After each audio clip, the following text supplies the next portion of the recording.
Welcome, everyone. Welcome to the Finance and Audit Committee, Thursday, January 16th, 2025. Would like to begin this meeting by acknowledging that we are gathered on the traditional, ancestral, and unceded territories of the Inca, Kapla, and Silk people.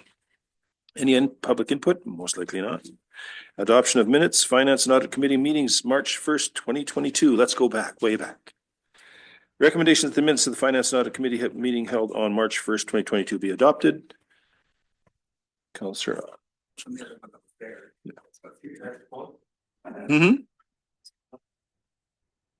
Yeah, it's a process, so it's a process. Yeah.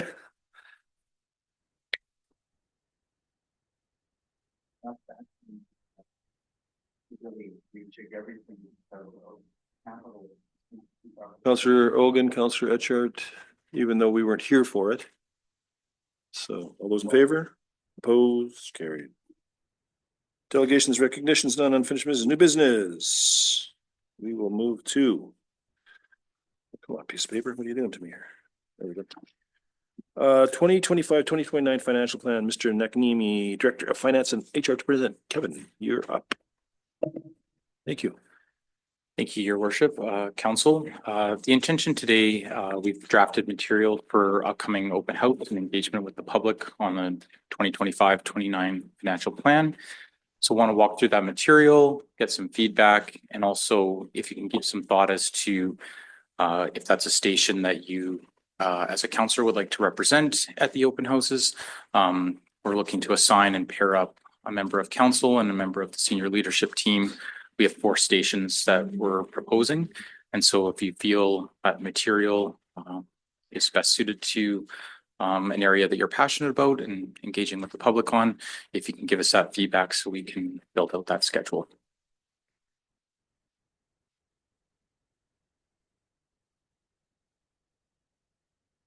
No? Okay. So the first station is going to be the capital station. And we have one slide to go through. And the intention really is to not just look at any one particular year in the financial plan, but look at it as a whole. So over the course of the 5 years, where are we investing our money, and talk a little bit about some of those themes. So there's one more slide coming. So this graph here is called a tree map. And essentially what it does is it says, if you take the 38.8 million capital investment that's proposed in the financial plan, it goes through and tries to communicate the magnitude of where we're spending money. So, as you can see on the first left-hand side there, we've got the water section. So this is a good opportunity to talk to the public about the upcoming Ken Guard well upgrades and the grant applications we're doing for things like that.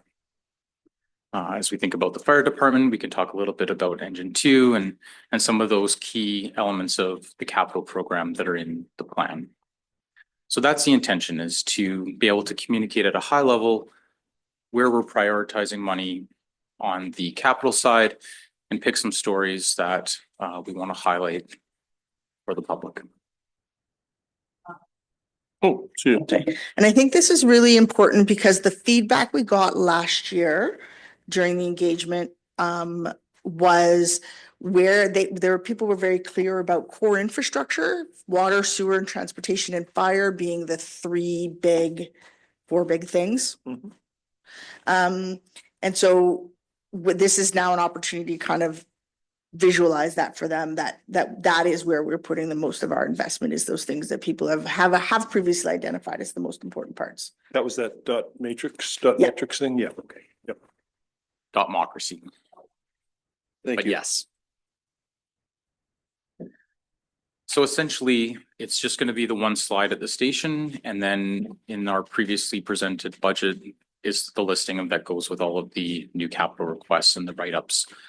So whoever's manning that station in terms of an SLT and counselor would have a few key speaking points and projects that they want to highlight. Okay. Any feedback on the capital section? And it won't be slides, it'll actually Mike, just leave your mic on. It won't be slides, it'll be larger poster board kind of thing. It's just It's not an actual presentation. So if we don't jump into something today, we still have time to have a look and, Yeah, because, yeah, you got a couple weeks there. Yes, okay. Go to go. so we can let our, You guys can arm wrestle over stations. sure, not a problem. And there's a few counselors that weren't able to attend today. Counselor Charney's not able to be here, and I did ask her to send any feedback via email. And we'll certainly address before Okay. the open house. So we go on to the next station. So this next station is to try and walk the public through the various elements of their overall tax bill in terms of not just the taxes that we retain within the municipality, but all the taxes that we collect on behalf of other taxing bodies and jurisdictions that we ultimately remit to them. You can jump to the next slide. And also to walk through what our proposed tax rates are for 2025. Look at what we know today in terms of our draft budget, and then communicate the fact that there's pieces that won't be known until the April timeframe.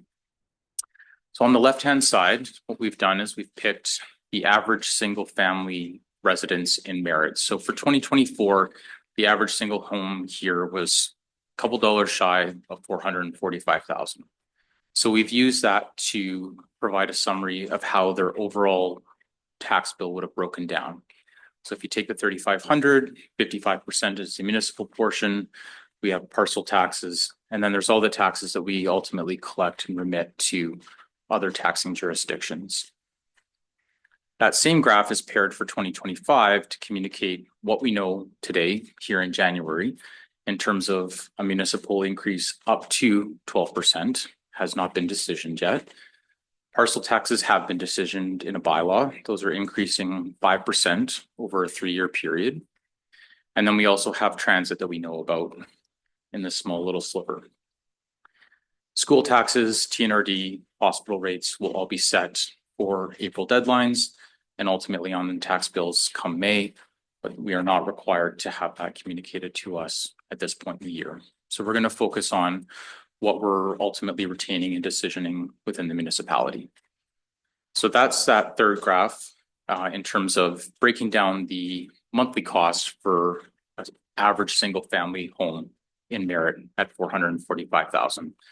So it looks at what the 2024 monthly cost would be for the municipal, parcel, and transit levies, and then what we're proposing for 2025.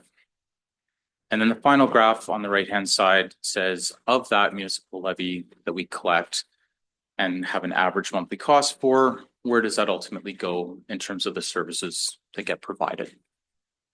So that's the intention of the second station, is to really focus on the overall view of a tax bill, breaking down what's retained within the municipality versus where dollars are ultimately sent in terms of the TNRD and the school taxes, and then focusing on communicating what we know and what we decide here locally in terms of the municipal rates, et cetera. So question that I have, school taxes and TNRD, we collect that, correct?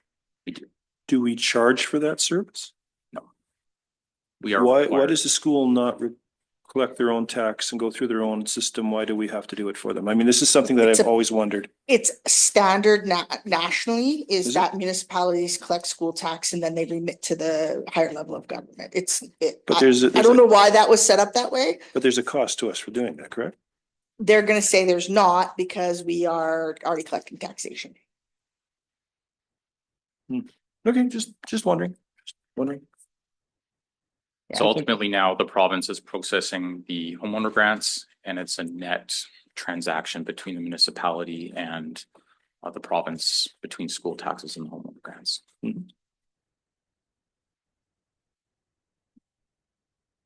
Any feedback on what we're trying to communicate with this slide? Okay. So keep in mind if this is a station that you feel that you could represent, because we're ultimately looking to work through that at the close of the meeting here. So we can move on to the next section. So this section incorporates some of the educational process material that we had taken the seniors through last week, and tries to bridge that into communicating what our operating budget looks like for 2025. So in the first slide, this is a repeat from what we showed the seniors. Councillor Charney did like this graph because it is trying to make sure that everyone understands that municipalities are different than the more senior levels of government. We do have to live within our means each and every year. We are not allowed to run a deficit like the province or the feds can choose to do. And it is important to understand this element as it relates to our financial planning. So this is a very simple graph, but just to remind our residents and businesses that this is how municipalities are required to function. That's Richard. Oh, no, I think people really enjoy the graphs. My comment was on the last one. Oh, I'm sorry. That's okay. So I think it's really helpful when they see the pie chart because then they really understand that they, contribute to everything like that. I think people don't see one simple piece and then they kind of understand a little bit more. So thanks for that. So if we have that there on the little handouts, I think it's positive for people because they can see, well, for every dollar, how much is going where. And yeah. Yeah, I think it's important for people to see when they see their tax bill, their automatic assumption is, I can't believe the city's charging me this much. When in reality, we get, over half of that, but we don't get the full amount. So in that particular example of $3,500 of taxation, we're getting maybe $2,500 of that. For 2,000. Close to 2,000 possibly. Councillor, I'll just get everybody, just leave your mics on. Okay, just to answer to your question, Mayor, it says here that municipalities typically cannot charge the schools themselves for the collection of school taxes. However, municipalities may retain a small portion of the taxes they collected as an admin fee for their role in the process. So that's possible. That has been done in BC. Okay, thank you. There we go. Admin The fee. next slide, Let's get on that. We'll research it for sure. So this is a little bit of a busy slide and one that people will have to get close up to if they desire, but the intention really is to communicate that municipalities ultimately have three primary sources of generating revenue, and we provide all of the daily services that a resident would interact with in their day-to-day lives. The other more senior levels of government, of course, have more diverse revenue sources. They can increase royalties on natural resources. They can increase income taxes. They actually don't have to increase taxes to cover the full cost of the services that they provide. They can choose to run a deficit. So it's really just trying to anchor around the fact that we really just have the three sources: property tax, user fees, and grants. And we ultimately provide a diverse portfolio of services that everyone interacts with on a daily basis when you think about water, sewer, recreation, etc. And just tries to characterize that differentiation as it relates to the province and the feds. So it's more of an education piece, if it's needed as it comes up in conversation. Next slide. And really, this is the scales at the very beginning in terms of that need to have a balanced budget is the bridge into our operating budget for 2025. And so we can see that our 2025 revenues at 24.6 million exactly have to equal our 2025 operating costs. And this graph on the left with the revenues illustrates that point around we have the three primary sources: property tax, user fees, and grants, a little bit of other revenue in terms of investment income and whatnot. And that ultimately has to fund a portfolio of services from protective services all the way through to transit. And I think it's really important for people to reinforce for our residents that we don't match our costs for our revenue. We have to match our revenue to our operating costs. Right? So just because we know we're going to get this much in tax revenue does not mean we spend more in other places. So that's really the intention of this slide, is to provide that overview on what's contained within our operating budget and just reinforce the fact that those two pie graphs ultimately have to equal each other. So in the following slides, getting more into the level of service conversation as it relates to our operating budget. So the intention here is just to try and illustrate a little bit about that vice that we feel between taxation increases and level of service, and how those are often have to be traded off against each other and carefully decisioned by council. So that's really the overall intention with this graph, is to have that conversation that ultimately, if we want to maintain or increase level of service, that leads to taxation increases. To have a lower tax increase often means that we have to make difficult decisions around the level of service that gets provided, or we have to identify alternate revenue sources that can pay for that service. Those are kind of the only choices that we ultimately have. And then there's a whole bunch of slides coming up that walk through all of the packages that we took through at the end of last year. And it's to allow the public to understand that council carefully decisions the tax increase, is willing to consider various decisions that can be acted upon as it relates to level of service to manage that tax rate. And you can ultimately communicate that we haven't fully decisioned any level of service changes, but it's to illustrate the work that goes into carefully considering the municipal tax rate for the community. I'll say that we have sent a note out to staff just to give them a heads up that some of these packages will be available for public conversation with council, so they understand the overall backdrop and context that you're making those decisions, because there is some impacts on our community and our workforce as it relates to level of service. So there's a whole bunch of slides that we can kind of bypass for now, because we've seen all of these in the packages, but ultimately these will be up at that station as a means of communicating the consideration that council does as it relates to tax rates. And then our final station is going to be around reserves. And so we start out by trying to provide, on the next slide, an overall strategic view of what we're doing as it relates to reserves. So the journey starting last year was that it was very much a focus on water and sewer and the need to begin saving for critical infrastructure. This year, we're starting to consider our ability to save for the renewal of our parks and our recreational facilities. And we've got some big capital coming up at the arena in the early 2030s and need to begin building that plan to keep it operational.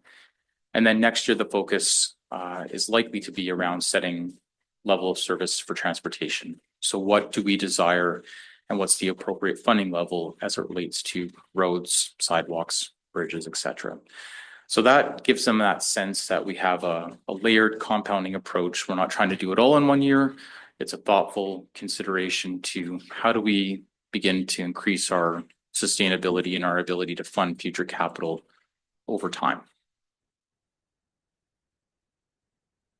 This slide here walks through where we ended last year in terms of reserves and where reserve contributions are considered in the financial plan. So a chance to reinforce that water and sewer parcel taxes are going into reserve, that we do save our gas tax as it comes in, and then consider what projects to use that funding source for. And then we have some smaller operational reserve savings as it relates to fire department and the self-contained breathing apparatus. So we don't have a $500,000 spike in costs in any given year that we build up and save for that over time. We have some IT infrastructure needs on a recurring basis, so more of the operational type dollars. And then we've got two spotlights as it relates to reserves. So this first one here is an opportunity to highlight that council's considering, has not decisioned yet, ability to begin saving for the renewal of parks and recreational facilities. So a chance to talk a little bit about where that could go. And I've certainly highlighted the need as it relates to the arena and, pretty significant capital investment coming up 5-6 years out. The need to begin saving for that to keep that operational. I can certainly talk about the different paths that we could take as it relates to 2.25% in any right now in 2025, or that layered approach that builds up over 3 years. And then the final slide is on the sewer and the wastewater treatment plant. So what this graph communicates is that currently at the 5% annual increases, we're on track to save over 10 years, about $11 million. And of course, we know that notionally that plant could be upwards of 60 million, and that in a best case scenario, our grants would be about 50%. So ultimately, the city portion will be in that 30 million range. And so it's going to be some combination of savings and debt that funds that wastewater treatment plant. So it's an opportunity to communicate that last year was about getting started. We weren't doing anything. So now we're doing something. We've got the 5% increases for 3 years. There's an opportunity to consider higher increases in that savings rate, which is the orange wedge. So if we switch to 15%, what does that get us? In over 10 years, we'd be closer to 20 million. So we're closing that gap. And then ultimately, depending on decisions and what we're able to save, the remaining piece will be debt when we ultimately go to execute that project. So really, this is an opportunity to talk about the fact that we've identified this as a big risk for the municipality. We're taking action. We're starting to save some money. The pace of that money saving may change over the next few years, ultimately to give us some optionality of funding that project when it becomes needed. So that's kind of the overview of the 4 stations. So we are about 2 weeks out. Certainly welcome feedback, because there's still an opportunity for us to develop additional material or to refine it as needed to support your conversations with the public, and then to get a sense from each of you what station you feel you're best equipped to represent the municipality. And So that was my hope for today. yeah, sort of the process, just to clarify for everyone and make sure that everyone is that probably because we have 4 stations, there'll probably be a couple of you at each station. You'll have at least one member of the senior leadership team. We will also try and have some note takers so that they can respond to, really critical questions. So we can develop sort of a frequently asked question list that we'll provide responses to on social media and the website. We'll also have some places where people can write some stuff down. So at each of those stations, you'll have probably at least one senior leader. I anticipate the CFO and I will float more than anything, because we'll be called to answer sort of more obscure questions in some of the stations. But we're hoping that the use of the educational tools, as well as the actual discussion about this year's budget, will help to inform that conversation a little bit more.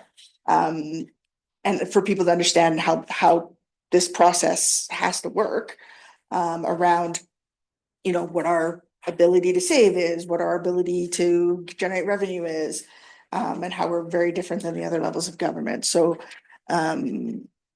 yeah, so if you think probably 2 of you at each station, maybe 3 at the big one, around where the 25 will have those posted, those 25 options. And again, not that they're the only options or that they are must-do options, but if there's a choice, these are kind of the ones that meet the financial criteria of a 2 or 4% tax decrease. So I guess we could probably, I haven't read the letter yet, but it appears that Josh has let us know that the CPO is no longer needed. So that's pretty much a given now. The CPO office. Office, yes. Right, yeah. So that's pretty much something we can start working towards, in a timeline on when we can get that back. Mhm. And letting the community know what's going on, as far as that goes. So I like the options, and I think we have lots of stuff to read, and some people have been having conversations with me on this, and I'm pretty honest the fact that these are the options. But 12% means nothing changes. It just means we go 12, finish the 2 years off, we're done. Mhm. And then we start talking about next year. But if either way, the plan that we started last year is we'll push it through one way or the other, with service cuts or with the 12%. And it's just something we have to do. It's something we started, and we really feel that we need to get there. So. Yeah, and I do just want to reinforce that in some cases for this kind of engagement, they don't actually involve council, because they don't want the community to think that you've already made decisions, Yes. right? And that's why we really have to reinforce, as you're thinking about this, really reinforce with people, like, we heard you last year, that our capital infrastructure is really, you know, where we have to focus. You know, maybe we don't need another ball diamond or another soccer pitch, but we do need a wastewater treatment plant. So we need to save for that. Or we do need a pool, or we do need whatever. You know, I could do with less, or no way can I do with less. Is kind of the issue that we have to decide on. Recognizing that most of those packages involve cutting staff. Because at this point, the only way for us to change from that 12 to anything lower is either by not putting in savings, which seems like not the best plan, or reducing levels of service, which means reducing the number of staff we have on hand, because that is actually the biggest factor on levels of service is the staff. Right, that's the biggest cut, is by cutting heads.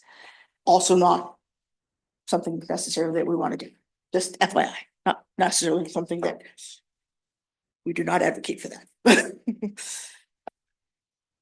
Okay, I think this information's been good, and then people just want to hear, you know, what we have going on, and I think all the information's great. I know that we've done this in the past, so I like all the stations, but I think the tax bill would probably be the easiest one to kind of go to explain, simply because, you know, mill rates and tax rates, and we've seen the BC assessment video in the past, like it's all, we've done the same thing for the last number of years, so it's good. And people should be starting to see their assessment notices coming in, so you Already can got see mine. people bring that and ask questions specifically about their assessment notice, right? So. Councillor. Yeah, thank you. So first of all, I would like to volunteer for the capital station. So I want to be in that station. Secondly, I just want staff to walk me through the process. So people will be arriving to the open house and they will decide what station to walk to, or it's gonna be a quick overview of what the financial plan is, so that if they have further questions, they can approach to the specific table. What's the idea? So we were thinking it was more of an open house. So I think at the front end, sort of closer to the entryway, you'll see more about the educational stuff. So that as they go from that, you know, understanding our financial position, understanding what we have to do to form a budget, and then into the more specific things about capital work, reserves, and what does the percentage of tax increase going to look like? Okay. No, thank you for the information. It was very well explained. Well, like I say, we've got time to look over it before we decide where we want to go. And what we want. Do be cautious though, if we want to get them printed. Yes, yes. We need to get going very quickly on that. So feedback would be ideally, and if you're unable to attend one or the other or either of the sessions, because we do have a daytime session in our attempts to hope to meet more community members' needs. What's a daytime 12. session? June 30th, 12 to 2 and 6 to June 8. 30th, did you Sorry, say? January 30th. It's because you wrote June 2nd on your thing and I don't know what that's for. January 30th, 12 to 2, and 6 to 8. And if you can only come from 12 to 1, that's also fine. You know, we'll make it work. I'll do both. I'm gonna be there for both. So I think I'll try and do both too. I definitely will be there for both. I know Councilor Baxter, you probably aren't gonna be able to come for both. That would be fantastic. Well, we're not feeding you though. You know, that's the only problem. Bring your lunch. We will have snacks. We will have snacks. I think it's 6 to 8 one people, but. Yeah, come to both Yeah. or any of them. Is there anything specific either any of you would like, or jumping Council Ogan's already suggested he'd like to do capital? Anything specific any of you are interested in presenting that? Oh, reserves?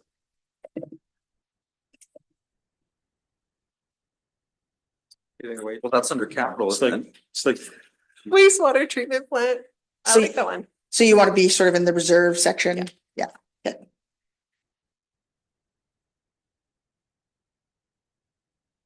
Councilor Baxter, is there any other feedback on the slides and material? It can also be, is there something missing from the conversation, right? So it doesn't have to be based on what you've seen. Is there a section or a slide that's missing as well? I think all the slides are there, but one of the concerns that people have brought up to me is that we spend a lot of money on printing out material that gets destroyed. So citizens have asked if it's easier for us to just have pull-up screens that have like slides actually on them or? We don't have the technology. We'd have to buy that technology. They're like, over the long run, wouldn't it be cheaper for you guys just to have like screens you just pull in and then flash this? But then people complain that you don't have something for them to read and take home with them too. You can't win. Like, really. I'm just telling you. And as CAO said, we're gonna have some note takers at the station, so if there's feedback from the public such as that comes up, we can certainly keep track of that so that they know that their voice has been heard. Write it on the wall, on the big, poster boards, and then that'll feed into that report that you'll see in February. Councilor Petrosi, any feedback for me? Well, I just wanted to, you mentioned note takers. So I thought maybe there was gonna be like flip charts that. There will be both. So we'll have some the flip public chart. can actually, Yeah. great, okay. So we'll have note takers who will kind of shadow you and ask some of those questions, like write down the questions, more of the questions than the answers. But we want to see what questions get asked most frequently, and people can put feedback on, what they can and cannot live with. Either directly to the counselors there, or they can put it on the board, the flip chart paper. We want to make it as accessible because some people may not feel comfortable saying it, but they might feel comfortable putting it more anonymously. Will you have QR codes for them to scan if they just want to send it in that way? No. Okay. Maybe Sorry, next year. I have a lot of teenagers that only scan QR codes. So like, where's the QR code? We're not expecting the teenagers to even Teenagers look ain't up coming from to their this. phone to look at this. Same thing now. We will consider that for next year. We hadn't actually thought about that. It's not a unreasonable thing, but we will consider that for next year. We're gonna plan on having many dull objects for people to walk into when they're not paying attention. Most kids, like, even I walk in a staff room and they're like scanning QR codes and they're like doing random stuff. Any Mhm. material missing from your perspective?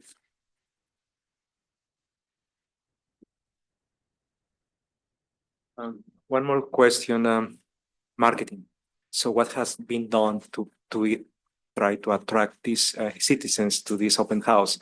I know that the newspaper, so is there anything in the radio? What's So the happening? radio ad has gone out. I just proofed it the other day. Or it's going out. The paper will have it. We will also put it on our socials with our did you knows. Because we're gonna, over the next few weeks, do a did you know similar to what's in these slides. Did you know that we can't run a deficit? And here's what's different about us from a municipal or from a provincial or federal government. Like, so we'll have it attached to all of that stuff. Yeah. Every time, like when you guys did the senior thing, you let the seniors know the 2 times. Mhm. So whenever I talk to somebody, I let them know that there's two meetings coming. So Mhm. just word of mouth, the paper, the radio. Yeah.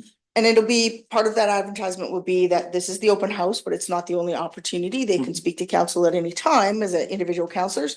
And that during, when we come to the point of actually introducing the bylaw, that, there is the opportunity for public input in those meetings, for people to come into those meetings. Yeah, it would be nice to see the public come once in a while. Yeah, this is the civic process and people choose. Excellent. Thank you, CFO.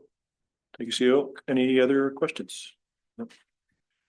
All right, well, let's see what else is on the agenda. Oh my goodness, termination. Thank you, everyone.